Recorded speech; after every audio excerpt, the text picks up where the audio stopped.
దేవుడు తన బిడ్డలకి ఎల్లవేళలా తోడుగా ఉంటాడు. చదవబడిన కీర్తనలు సంకీర్తన 46 మనం ఒకసారి గమనిస్తే కీర్తనకారుడు ఒక విశ్వాస ప్రకటనను చేస్తూ ఉన్నాడు. ఒక విశ్వాస ప్రకటన కోరహుడు కుమారుడు రాసిన గీతం ఇది. దేవుడు మనకు ఆశ్రయంలో దుర్గమై ఉన్నాడు, అమకాలంలో అయినా నమ్మకదగిన సహాయాలు. దేవుడు మనకు ఆశ్రయంలో దుర్గమైనాడు. ఆశ్రయం ఒక ఉపన్యాసం చాలా వేగంగా చేస్తున్న భూమిని కోసం తుఫాను భూమిని తాకే సమయంలో చాలా నష్టాన్ని కలుగు చేస్తుంది, వేదనను కలుగు చేస్తుంది, దుఃఖాన్ని కలుగు చేస్తుంది. కానీ ఆ సమయంలో కూడా మనకు ఒక ఆశ్రయం అనేది ఉంటుంది. ఎక్కడంటే ప్రభుత్వం నిర్మించిన భవనాలు.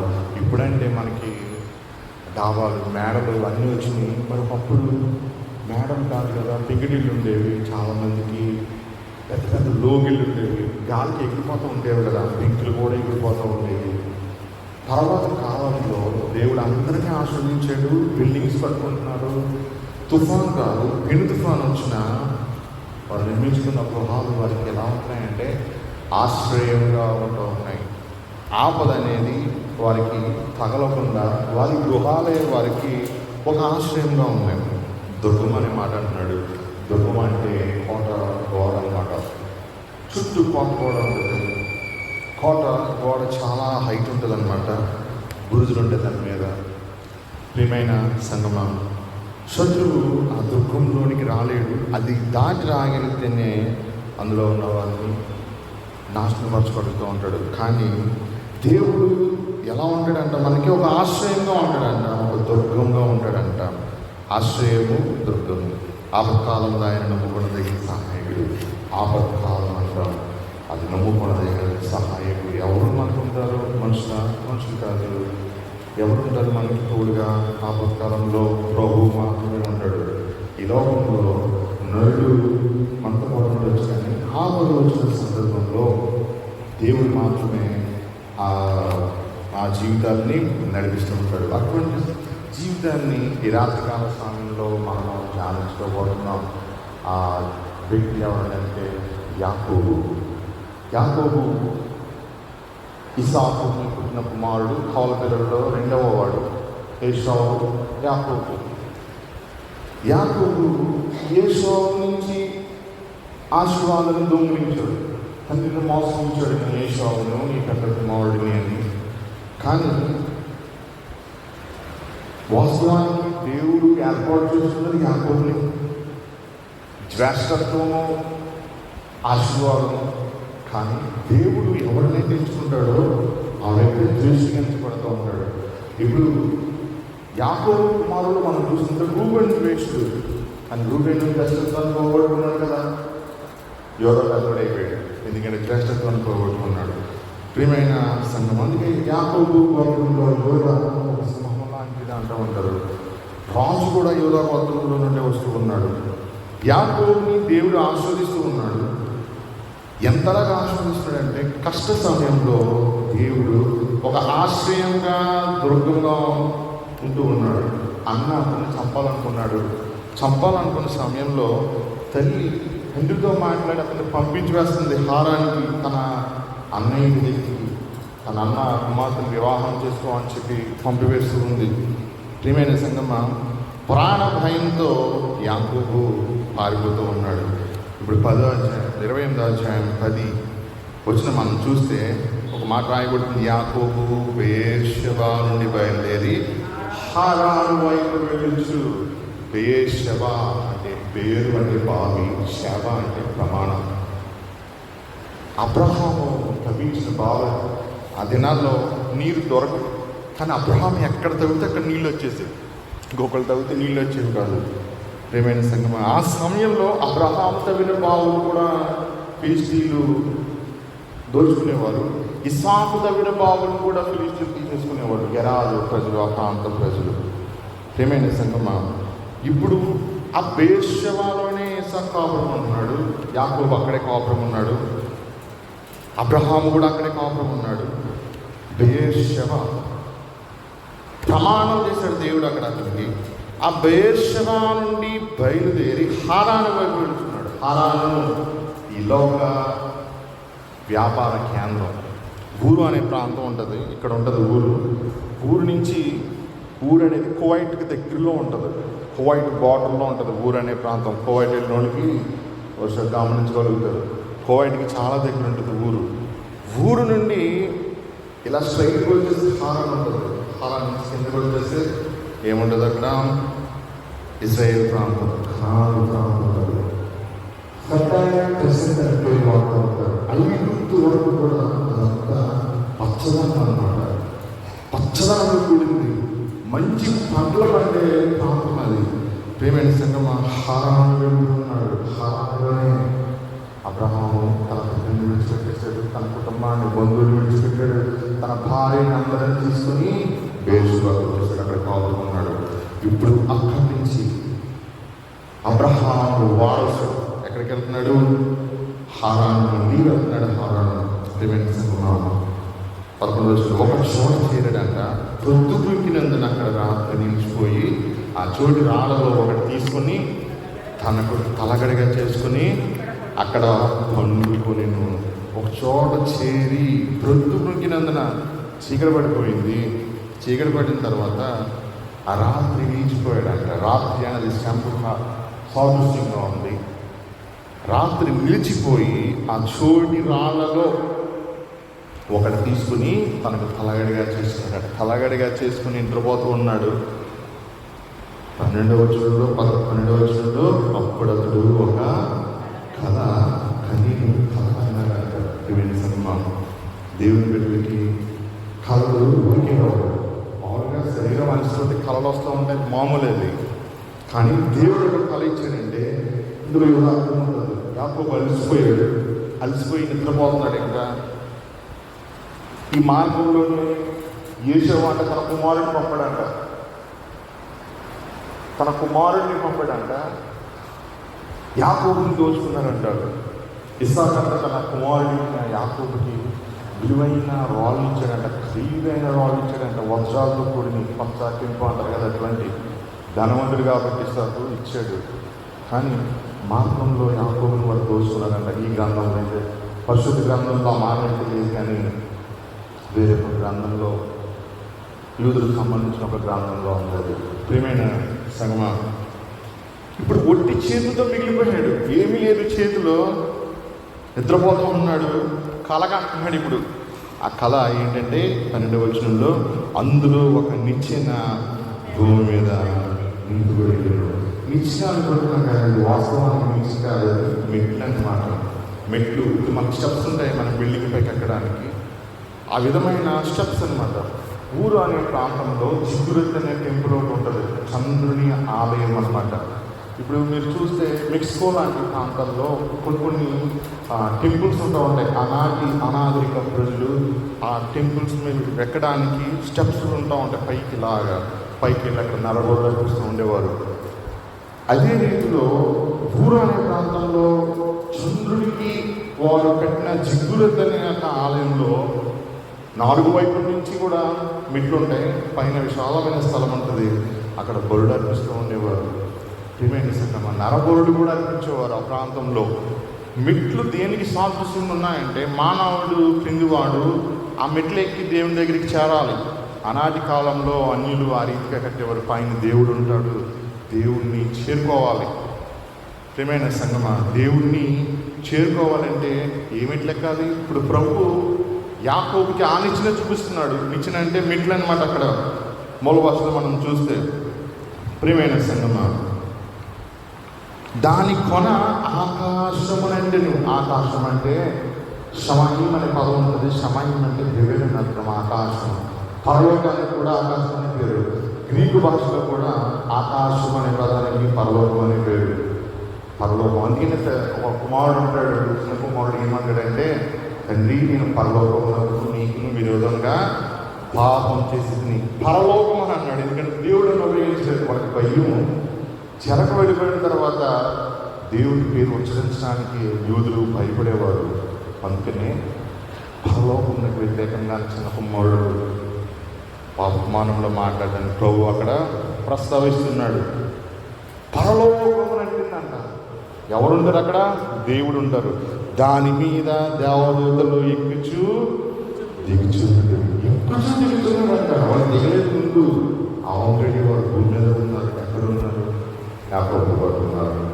యాకోబు యొక్క సమాచారాన్ని దేవుడికి అందిస్తూ ఉన్నారు. అదేమైనా మనం అనుకుంటాం దేవుడు చూడట్లేదు మన సమస్యని. కానీ ప్రతి విశ్వాసం కూడా దేవుడు ఒక్కొక్క దూతను నియమించాడు అన్న సంగతిని విశ్వాసం మర్చిపోతూ ఉంటాడు. ప్రతి విశ్వాసి 46వ సంకీర్తనలో మనం చదివిన మొదటి వచనంలో దేవుడు ఆపత్కాలంలో మనకు సహాయకుడు అంట. ఆశ్రయంలో దుఃఖమైనాడని చెప్పి అక్కడ కోడవ కుమారుడు రాస్తూ ఉన్నారు. ఎలా ఉంటాడు ఆశ్రయంగా దుఃఖంగా? దావీదుకి ఏ రీతిగా దేవుడు తన కాపుదలిస్తూ ఉన్నాడు. ఆ రాత్రి, ఆ ఒంటరి, ఆ చీకటి వేళ ఆ వ్యక్తి ఒక్కడే ఉన్నాడు. చేతులు ఏమీ లేవు, తినడానికి కూడా ఆహారం లేదు, డబ్బులు కూడా లేవు, వస్త్రం కూడా లేదు. అతనికి కట్టుకున్న వస్త్రం తప్పించి ప్రియమైన సంగమ చేతిలో కర్ర మాత్రమే ఉంది. అతనికి తల్లిదండ్రులు విడిచిపెట్టాడు, దేశాన్ని విడిచిపెట్టాడు, పరాయి దేశానికి, అన్య దేశానికి వెళుతూ ఉన్నాడు. దేవుడు అతన్ని కాపాడుతూ ఉన్నాడు. ఆ దర్శనంలో దూతలు ఎక్కుతున్నారంట ఆ దేవుడి దగ్గరికి. మళ్ళీ వారు అవతల నుంచి దిగి వస్తూ ఉన్నారు. వర్తమానాన్ని దేవునికి అందిస్తూ ఉన్నారు. మరలా పైనుంచి దేవుడి వర్తమానాన్ని తన బిడ్డలకు వారు తీసుకొస్తూ ఉన్నారు. ప్రియమైన సంగమా, దేవుని దూతలు అనే మాట మనకు అక్కడ ఉపయోగించబడుతుంది. దేవుని దూతలు 11వ వచనం మనం గమనిస్తే, మరియు యెహోవా దానికి పైగా నిలిచి, యెహోవా దానికి పైగా నిలిచాడు. నిలిచి కాదు, పెట్టని చెప్పాను. దానికి పైగా అంటే ఫస్ట్ మెట్టుకు అనమాట. చివరి నిలబడి ఉన్నాడు ఆయన. యెహోవా దేవుడు ఆయన నిలువబడి ఉన్నాడంటే ఆయన నిలిచి అనే మాటని ఇక్కడ చాలా స్పష్టంగా రాస్తూ ఉన్నాడు. ఇప్పుడు రాస్తూ ఉన్నాడు ఆయన ఏమని? నేను నీ తండ్రి అయిన అబ్రహాము దేవుడను, ఇస్సాకు దేవుడైనా. చూడండి దేవుడు ఏం చెప్తున్నాడు. ఒక ఒంటరి విశ్వాసికి యాకోబేం పాప కాదండి. యాకోబేం ఆయన గురించి అలా ఉంటుంది, కానీ ఆయన పాపం చేయలేదు. భక్తుడు యాకోబు మోస్తాడు అనుకుంటాం, మోస్తాడు కాదు యాకోబు. తల్లి చేయమంది స్వాస్థ్యం ఆశీర్వాదము ఇస్సాకుకి అవ్వకూడదు. ఇస్సాకు అంట కుమారుడికి సమస్తాన్ని ఇచ్చాడంట అప్పుడు పిల్లలకి. ఇస్సాకు చనిపోయిన తర్వాత ఇస్సాకు యాకోబుతో మాట్లాడుకున్నాడంట. నీకేం కావాలో తీసుకో అన్నాడంట ఇస్సాకు. నాకు ముందు నువ్వు తీసుకో, నీకేం కావాలంటే ఏసావు అన్నాడంట. ఏసావు యాకోబు ఇస్సాకు మరణాంతరం మాట్లాడుతున్నాడు. ఏసావు అన్నాడంట, డబ్బులు కావాలి, నాకు ధనం కావాలి, పశువులు కావాలి, గొర్రెలు కావాలి, ఒంటెలు కావాలి, నా తండ్రి సంపాదించిన సమస్తం కూడా నాకు కావాలి అన్నాడంట. ఈ భూమి నాకు పనికిరానిది, అటువైపుకి వెళ్ళిపోతానని చెప్పి షెయిరు ప్రాంతానికి ఏసావు వెళ్ళిపోయాడు. యాకోబుకి మిగిలింది ఏంటంటే పనికిరాని నేల, పనికిరాని భూమి అని ఏసావు దేన్ని విడిచిపెట్టాడు? అది పెట్టిందంట యాకోబుకి. డబ్బులు మాత్రం తీసుకున్నాడు, లోకాన్ని తీసుకున్నాడు ఏసావు, కానీ పరమధనాన్ని యాకోబు పొందుకున్నాడు. ఇప్పుడు యాకోబుకి ఒక దర్శనాన్ని ఇస్తున్నాడు. తను హారాను వెళ్ళే సమయంలో యెహోవా దేవుడు మెట్లు పైన నిలబడి ఉన్నాడు. ఏమని చెప్తున్నాడు? నేను నీ తండ్రి అయినా అబ్రహాము దేవుడు, నేను నీ తండ్రి అయినా అన్నాడు. ఇద్దరు ఫాదర్ అన్నమాట. అబ్రహాము ఫాదర్స్, ఇద్దరు బైబిల్లో ఇతరులను మాట వాడబడుతూ ఉంటుంది. అబ్రహాము, ఇస్సాకు, యాకోబుకి ఇతరులు మాట కూడా ఇతరులే వాళ్ళు. ఏమైనా సంగమా, యాకోబు తన తండ్రి అయిన అబ్రహాముని జ్ఞాపకం చేస్తూ ఉంటున్నాడు, ఇస్సాకుని జ్ఞాపకం చేస్తూ ఉన్నాడు. ఏ రీతిగా అంటే జీవం గల దేవుడు చెప్తున్నాడు, నేను వారి దేవుడిని అంటున్నాడు.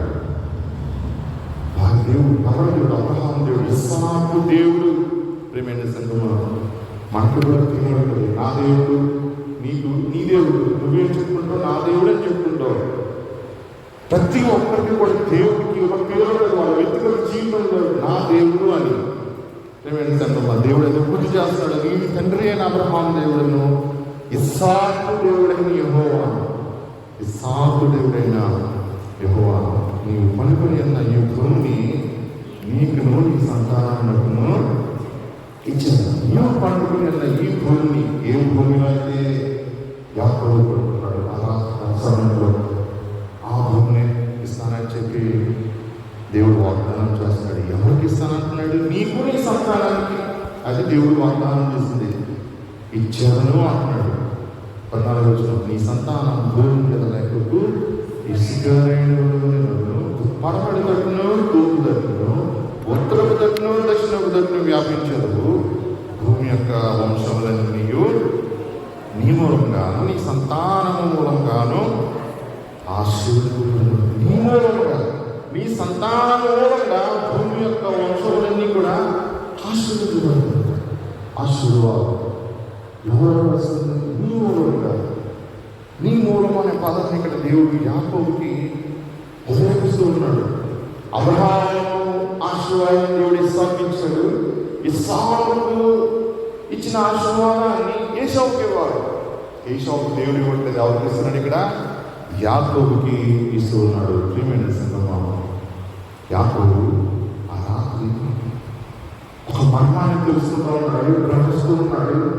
దేవుడు ఈ సృష్టిని సృష్టించడానికి గల ఒక రహస్యాన్ని దేవుడు అతనికి బయలుపరుస్తూ ఉన్నాడు. ఆ ప్రణాళికను దేవుడు అతనికి తెలియజేస్తూ ఉన్నాడు. నీవు ఈ ప్రణాళికలో ఒక మూల స్తంభంగానే ఉండబోతున్నావు అని చెప్పి అక్కడ దేవుడు ఆ రాత్రి కాలంలో యాకోబుతో ముచ్చటిస్తూ ఉన్నాడు. ఏ విధంగా అతని సంతానం భూమి మీద విస్తరమవుతుందంట. పడమతో, తూర్పుతో, ఉత్తరంతో, దక్షిణంతో నీవు వ్యాపించదు. ఈ రీతిగా అనిపిస్తుంది. వస్తా ఉంటుంది అమ్మాయి నుంచి కొన్ని కొన్ని ప్రాంతాల్లో నీరు వెళ్ళిపోయిన తర్వాత భూమి మీద భక్తులు మునుగుని అలాగా, మునుగుని ఎక్కడ భూమి అలాగా వ్యాపించడానికి దేవుడికి దేవుడు తన బిడ్డలకి ఇచ్చే ఆశీర్వాదం ఏముంటుందంటే లెక్క పెట్టలేమంటారు. వ్యాపిస్తూ ఉంటుంది ఆశీర్వాదం. భూమి యొక్క వంశంలోని నీ మూలంగా, నీ సంతానం మూలంగా ఆశీర్వదించబడుతున్నాడు. ఏమి ఆ సంతానం అంటే యేసు క్రీస్తు. ఒకసారి ఆలోచించండి. యాకోబుని దేవుడి శరీరం మార్చుకున్నాడు. ఈ శరీరాన్ని పిలువబడుతున్న జనము నీటికి ఉన్నారు. వాళ్ళు కనిపెట్టిన మొబైల్ ఇది, వాళ్ళు కనిపెట్టిందని మనం వాడుతాం. లైట్, ఈ మైక్, ఈ బైక్ ప్రింట్ చేసింది, రైలు ఇంజిన్ కనుక్కున్నది, ఇందులో ఉన్న సిమ్ కార్డు, ఆ చిప్ ఉంటుంది కదా, ప్రతిదీ నువ్వు వాడుకునే ఇంజక్షన్స్, వేసుకునే మెడిసిన్స్, ఇవన్నీ కనుక్కున్నది ఎవరంటే యాకోబు సంతానం. యాకోబు సంతానం నీ మూలంగా, నీ సంతానం మూలంగా భూమి యొక్క వంశములన్నీ ఆశీర్వదించబడతాయి. ఆశీర్వదించబడతాయి. దేవుడు చూడండి ఇటువంటి ఆశీర్వాదాలు ఇస్తున్నాడు. ఏశావుకి ఎందుకు ఇవ్వలేదు ఆశీర్వాదం? అసలు యేసు సంతానం ఎక్కడ ఉందో కూడా ఎవరికి తెలియదు. యేసు జన్మించినప్పుడు మనకి యేసు సంతానంలో పుట్టినటువంటి హీరోగా కనబడుతున్నాడు. హీరో యేసు సంతానంలో పుట్టాడు. యేసు జన్మించినప్పుడు హీరోలు యేసు పుట్టినంత ఆయన హీరో మాత్రం తెలుసుకున్నాడు. జ్ఞానంలో ఉన్న ఆయన చంపాలనుకున్నాడు. ప్రియమైన సంగమం, ప్రభు యొక్క రక్షణ ప్రణాళికను యేసు ఆలోచించే అది సంతానం అడ్డుకోవడానికి చూస్తూ ఉంటాడు. అందుకే యేసు ప్రభు జన్మించిన తర్వాత చిన్నపిల్లలు అనేక మంది హేరోలు చంపేస్తూ ఉన్నారు. రామాలు అమలారు రాహేలు ఏడుస్తూ ఉన్నంట. ఏంటి ఆ ప్రవచనం అంటే? అదే ఆ ప్రవచనం. అనేక మంది తల్లులు తమ బిడ్డలను తమ కళ్ళెదురుగానే సైన్యం చంపివేస్తూ ఉంటుంటే ఎంతో ఘోరంగా ఏడ్చారంట. రాహేలు యెహోవా యొక్క భార్య. రాహేలు తన పిల్లల కొరకు ఏడుస్తూ ఉందంట. మనం జ్ఞాపకం చేసుకోవాలి. దేవుడు వాగ్దానం చేస్తూ ఉన్నాడు, నీకు తోడేదో అన్నాడు. ఆ సంతానంలో పుట్టిన యేసుని కాపాడుతూ ఉన్నాడు. అక్కడ హేరోదు ఖడ్గము నుంచి కాపాడుతూ ఉన్నాడు, సంరక్షిస్తూ ఉన్నాడు. ప్రియమైన సంగమం, మనం జ్ఞాపకం చేసుకోవాల్సిన సత్యం ఏమిటంటే దేవుడు ఒక ఆశీర్వాదాన్ని ఇస్తానన్నాడు. యాకోబుకి ఇచ్చిన ఆశీర్వాదం అవ్వాలంటే యేసు ప్రభువే ఆశీర్వాదాన్ని దొంగిలించడానికి సాతాను ప్రయత్నిస్తూ ఉంటాడు. ఈ రాత్రికాల సమయంలో ఏసావు పోగొట్టుకుంది, యాకోబు సంపాదించుకుంది ఎవరంటే యేసు ప్రభువు. తీర్పు తీసే సమయంలో ఏసావు సంతానమైన హీరోడు యేసు ప్రభువును చూసి అవమానిస్తూ ఉన్నాడు. ఎవరికి పేరు యేసు ప్రభు మరణించాడు, తన ప్రాణాన్ని కనిపెట్టాడు, తిరిగి లేచాడు ఆయన. ప్రియమైన సంగమా, యేసు ప్రభు ఆయన యాకోబుకి ఇచ్చిన ఆశీర్వాదం ఎప్పుడు ఇస్తున్నాడు? ఒంటరిగా రాత్రులలో తన సంస్థాన్ని కోరుకుని తల్లిని విడిచి పారిపోయి ఉన్నాడు తన ప్రాణాన్ని కాపాడుకోవడానికి. ఆ సమయంలో దేవుడు ఇస్తున్నాడు వాడు ఈ సంతానంలో ఏలిక పుడతాడు అనే వాగ్దానం దేవుడు యాకోబుకి ఆ రాత్రి కాలంలో ఆయన ఇస్తూ ఉన్నాడు. ఆయన సంతానం గల భూమంతా వ్యాపిస్తూ ఉంది. ఈరోజు నువ్వు కూడా ఆ రోజు యాకోబుకి ఇచ్చిన ఆశీర్వాదంలో వారసులమే. నువ్వు నేను ఈ చివరి ఆ చివర కూర్చున్న మనమందరం కూడా ఆ దినాన్న దేవుడికి విశ్వసించిన యాకోబుకి ఇచ్చిన ఆశీర్వాదంలో మన భాగమే. యేషోవు అదే కోరుకున్నాడు. యాకోబు ఆశీర్వాదం పట్టుకుని నీకు నాకు నేను ఆశీర్వదించబడడానికి కారణమయ్యాడు యాకోబు. ప్రేమించ సంగమా 15వ వచనం చూడండి.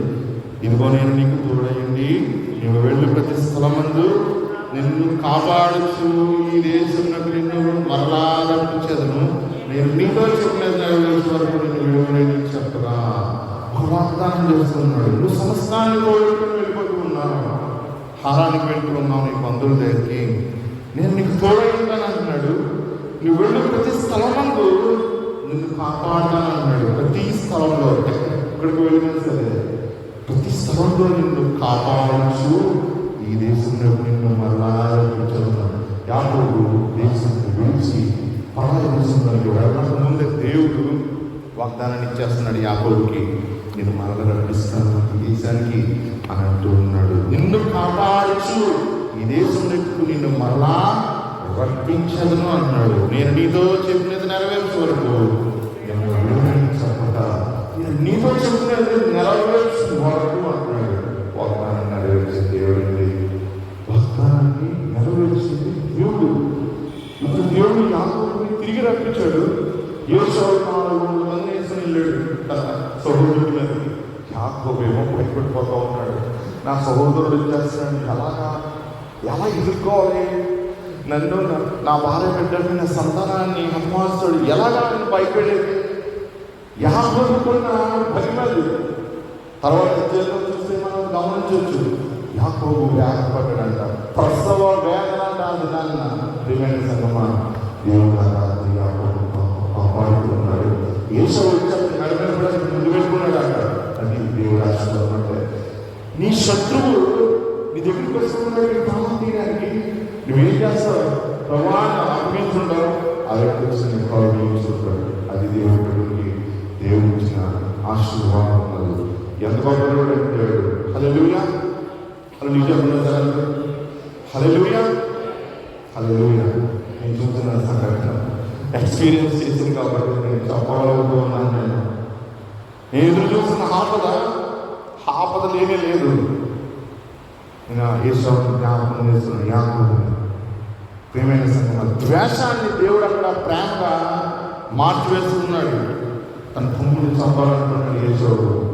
కానీ ఆ రాత్రి అతను మెడలు పెట్టుకుని ఏడ్చాడంటే యేషోవు. ఈ రాత్రి కాల సమయంలో మనం జ్ఞాపకం చేస్తున్న రోజున సత్యం ఏంటంటే, నీవు కనుక దేవుని ప్రణాళికలో ఉంటే దేవుడు నీకు తోడే ఉంటాడు. యాకోబు ఈ రీతిగా తోడే ఉన్నాడు. ఏకంగా దేవుడు పర్వతాన్ని చూపిస్తూ ఉన్నాడు, మెట్ల వర్షం చూపిస్తూ ఉన్నాడు. పైన నిల్చున్నటువంటి యేసు ప్రభు నిల్చున్నాడు పైన. ఎందుకంటే తండ్రి అయిన దేవుడు మానవ నేత్రాలకు కనబడడు కాబట్టి, కుమారుడైన దేవుడు మెట్ల పైన నిలబడి ఉన్నాడు. పరలోకపు మెట్ల అంచులో నిలబడి చూస్తూ ఉన్నాడు. అక్కడి నుంచి మాట్లాడుతున్నాడు. ఎవరితో మాట్లాడుతున్నాడు? యాకోబుతో మాట్లాడుతూ ఉన్నాడు. ఒక ఆశీర్వాదాన్ని ఇస్తూ ఉన్నాడు. నేను నీతో చెప్పిన నెరవేర్చే వరకు నిన్ను విడువను అని చెప్తూ ఉన్నాడు. దేవుని సంగమా 16 నుంచి చూడండి. యాకోబు నిద్ర తెలిసి కళ ఎక్కడుంది? కళకాలను చూసింది. ఒక దర్శనాన్ని చూశాడు. ఆ దర్శనం అయిపోయింది. ఇప్పుడు నిశ్చయంగా యెహోవా ఈ స్థలంలో ఉన్నాడు, అది నాకు తెలియకపోయాను అనుకున్నాడంట. నిశ్చయముగా యెహోవా ఈ స్థలంలో ఉన్నాడు. అవును, రోజు ఎక్కడ కూర్చుని ఉన్నావో ఆ స్థలంలో యెహోవా ఉన్నాడు. నువ్వు నీ ఇంట్లో ఎక్కడ మోకరించి ప్రార్థిస్తున్నావో, ఎక్కడ కూర్చుని ప్రార్థిస్తున్నావో, ఏ స్థలంలో నువ్వు ప్రతిరోజు కూర్చొని బైబిల్ చదువుతావు. ఒక స్థలం ఉంటుంది కదా బైబిల్ చదువుకోవడానికి. మా ఇంట్లో మాకు అంతే. అమ్మ ఒక చోట కూర్చుంటారు, చెల్లులో చోట కూర్చుంటారు, నేను ఒక చోట కూర్చుంటాను. ఇక్కడ కూడా చెప్తుంది, అక్కడ ఒకటే స్థలం కాబట్టి అదే స్థలంలో ఉంటుంది. చదువుకోవాలి, నా బైబిల్ చదువుకుంటా ఉంటాను. నువ్వు ఏ స్థలంలో నువ్వు బైబిల్ చదువుకుంటూ ఉంటావు, ఎక్కడ ప్రార్థిస్తుంటావు, అదే స్థలంలో దేవుడు ఉన్నాడు అన్న సత్యాన్ని నువ్వు మర్చిపోకూడదు. ఇంకా వివరంగా చెప్పాలంటే, నువ్వు నడిచి వెళుతున్న ప్రతి స్థలంలో దేవుడు నీతో ఉన్నాడు. నువ్వు ఎక్కడెక్కడికి వెళ్తున్నావు నువ్వు అనుకుంటున్నావు, నేను ఎక్కడ ఉన్నాను, నాకు అప్పుడు లేదని. నీతో పాటు దేవుడు నడిచి వస్తూ ఉన్నాడు. యాకోబుకు ఇచ్చిన వాగ్దానం అదే, నేను నీతో చెప్పినది నెరవేర్చే వరకు నిన్ను విడువను అని ఆయన చెప్తూ ఉన్నాడు. ప్రేమిస్తున్నా ఈ వాగ్దానాన్ని ప్రతి విశ్వాసాన్ని ఆయన ఇస్తూ ఉన్నాడు. నిశ్చయంగా యెహోవా స్థలంలో ఉన్నాడు. అది నాకు తెలియకపోయినా అనుకుంటున్నాడు. తెలియలేదు, ఎందుకంటే విశ్వాసులు దేవుడిని గమనించలేక దేవుడు వాళ్ళతోటే ఉంటా ఉంటాడు. దేవుడు వచ్చి భయపడ్డాడు. భయపడి ఈ స్థలము ఎంతో భయపడి అని మాట్లాడుతున్నాడట. భయపడు అంటే ఆరాధించడం అని. ఈ స్థలము ఎంతో భయంకరము, ఎంతో భయంకరం అంట. భయంకరం అంటే ఏంటి? ప్రమాదం అలా కాదు, ఆరాధన సన్నది, ఆసమనర్థం. అది ఇది దేవుడి మందిరమే కానీ వేరొకటి కాదు. పరలోకపు గవిని ఇదే అన్నది. ఇది దేవుని మందిరం. పరలోకపు గవిని ఇదే. గవిని అంటే గేట్ అన్నమాట, ద్వారం. ఇదే పరలోకపు ద్వారం. ఏమైనా సమ్మ ఎవరు కూర్చున్న ఈ మందిరమే పరలోకపు ద్వారం. క్రీస్తు తన రక్తంలో కౌలులో ప్రాణాన్ని అర్పించి తన రక్తంలో నిన్ను కొన్నాడు. ఆ నిచ్చెనను ఓపెన్ చేశాడు ప్రపంచానికి. యాకోబు చూపించిన నిచ్చెనని దేవుడు బహిర్గతపరిచాడు లోకానికి. ఆ నిచ్చెన మనకి శిలువ కనబడుతున్నాయి కదా, అది శిలువ. 2000 సంవత్సరాల క్రితం తన ప్రియ కుమారుని శిలువను యాకోబు దర్శనం ఏదైతే చూశాడో దాన్ని దేవుడు కవరి దీని మీద నెరవేరుస్తూ ఉన్నాడు. ప్రపంచానికి చూపిస్తూ ఉన్నాడు. ఇదే పరలోకపు గవిని. ఎవరు ఆ గవిని అంటే యేసు ప్రభు. గవిని అంటే ద్వారం, గేట్ అన్నమాట. ప్రేమించమ పట్టణంపై గేట్, ద్వారం, ప్రధాన ద్వారం. భయపడడానికి యేసయ్య మనతో ఉన్నాడు. అది ఆరాధనతో కూడింది. 18వ వచనం చూడండి. తెల్లవారు అంటూ యాకోబు లేచి తను తలకాయ చేసుకున్న రాయి తీసి దానిని స్తంభముగా నిలబడంట. దాని కొన మీద నూనె పోసి స్తంభంగా నిలబడంట. ఏ రాయి మీద పట్టుకున్నాడో స్తంభంగా దాన్ని అక్కడ ప్రతిష్ఠిస్తూ ఉన్నాడు. నూనె పోస్తూ ఉన్నాడు. దాని మీద నూనె పోస్తూ ఉన్నాడు. నూనె అభిషేకానికి సాదృశ్యంగా ఉంది. ఏమంటున్నాడు చూడండి. మరియు అతడు ఆ స్థలమునకు బేత్ అంటే గృహం అని అర్థము. ఏదంటే దేవుడు. బేతేల్ అంటే దేవుని గృహం అని అర్థం. వాస్తవానికి మందిరం కాదు. బేత్ అంటే గృహం, ఇల్లు అని అర్థం. దేవుని ఇల్లు. దేవుని ఇల్లు. ఏమైనా దేవుని ఇల్లు అంటారు. దేవుడు మనకిస్తున్న గొప్ప ఆశీర్వాదం. నువ్వు నేను ఎక్కడున్నావు? ఇప్పుడు దేవుని ఇంట్లో ఉన్నావు. నువ్వు ఇంట్లో ప్రార్థన చేస్తున్నావు. ఎక్కడైనా సరే దేవుని ఇంట్లోనే నువ్వు ఉన్నావు అన్న విషయాన్ని మర్చిపోద్దని ఈ రాత్రికాల సమయంలో దేవుడు నీతో నాతో ఆయన మాట్లాడుతున్నాడు. అందుకనే ఇది మరొకటి కాదు, పరలోకపు గవిని ఇదే అనుకున్నాడంట. 18వ వచనం. తెల్లవారినప్పుడు యాకోబు లేచి తాను తలగల రాయి తీసి దాన్ని నూనె పోసి ఏం చేస్తాడు? బేతేలు అని పేరు పెట్టాడంట. పూర్వం అవుని పేరు లూజు అనేది పాత జీవితానికి సాదృశ్యంగా ఉంది. నువ్వు విడిచిపెట్టిన పాత జీవితానికి సాదృశ్యంగా ఉంది. బేతేలు అనేది క్రీస్తు రక్తంలో కడగబడడానికి అది సాదృశ్యంగా ఉంది. బేతేలు నువ్వు బేతేలు మారాలని, బేతేలు నువ్వు మార్పు చెందకూడదు.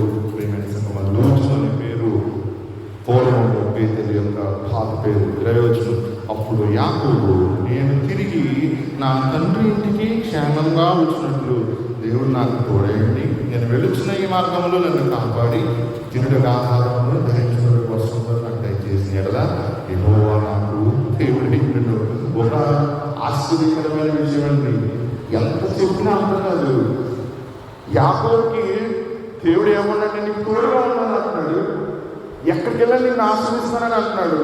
కానీ యాకోబు ఏమంటున్నాడంటే దేవుడిని వెళ్ళాలనుకున్నాడు. నేను తిరిగి నా తండ్రి ఇంటికి క్షేమంగా వచ్చినట్టు నువ్వు నాకు తోడేయండి. దేవుడు ఆల్రెడీ వాగ్దానం చేశాడు కదా. ఆయన అడుగుతున్నాడు, నేను వెళుచున్న ఈ మార్గంలో నన్ను కాపాడు.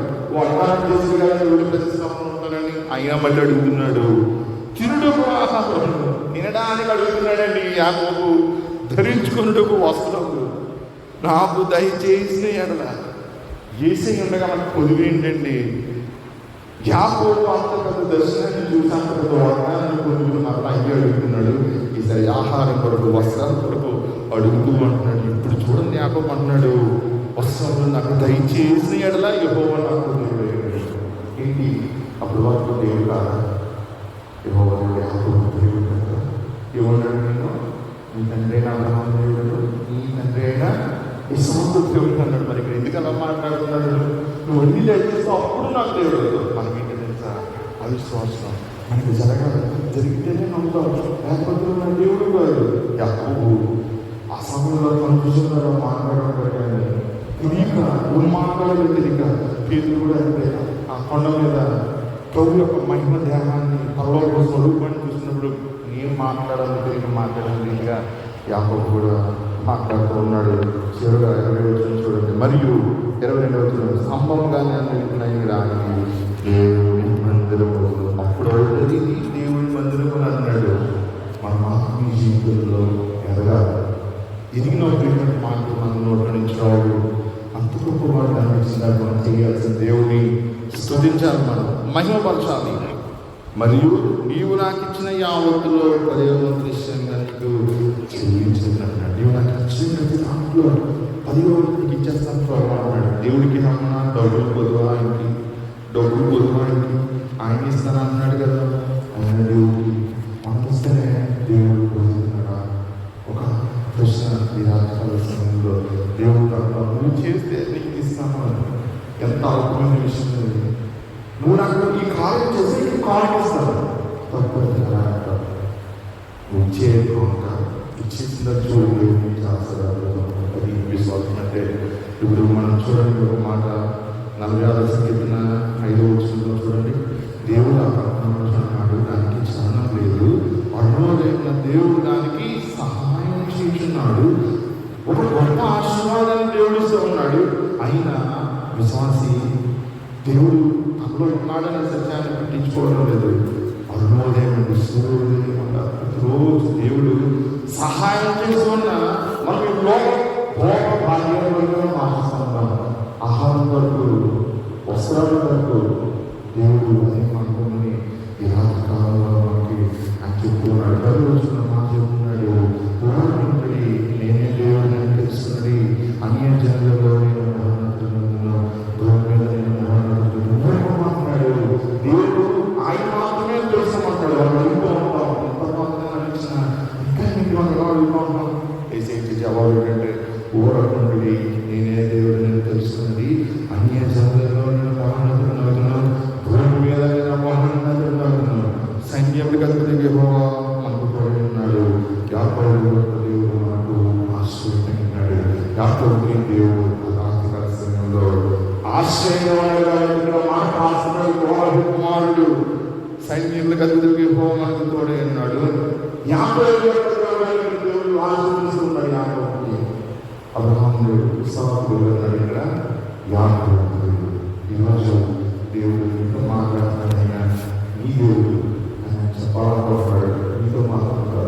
పిల్లలతో చెప్పాలనుకుంటున్నాడు, నేను నీకు ఎప్పుడెప్పుడు పరిచయం చేసుకోవాలనుకుంటున్నాడు. ఆ పరిచయంలో మనం ఉంటామా? రాత్రి సమయంలో మనం పరీక్షించుకున్నాం. యాకోబు ఇచ్చిన ఆశీర్వాదాలు మనం తీసుకున్నాడు కదా, వాటిని దేవుడి యాకోబుకి వాగ్దానం చేస్తున్నాడు. యేసు ప్రభువుని కూర్చిన ఆ శుభవర్తమానాన్ని ప్రకటిస్తూ ఉన్నాడు. ఈరోజు రాత్రి దేవుడు నీకు కూడా అదే వర్తమానం వస్తామన్నాడు. నీకు తోడు చెప్తున్నాడు. మరి వాయిద్యం ఉన్నావా? ఇంట్లో ఎక్కడానికి తోడు తెలుసుకోవడానికి ఆ రాత్రికాల సమయంలో ఆయన చూసిన ఆ మెట్లు కలవరికొండలో ప్రత్యక్షమయ్యాయి. ఎలా ఎక్కువ మెట్లంటే యేసు రక్తంలో కట్టబడడం ద్వారా ఆ విధంగా తోడుసిన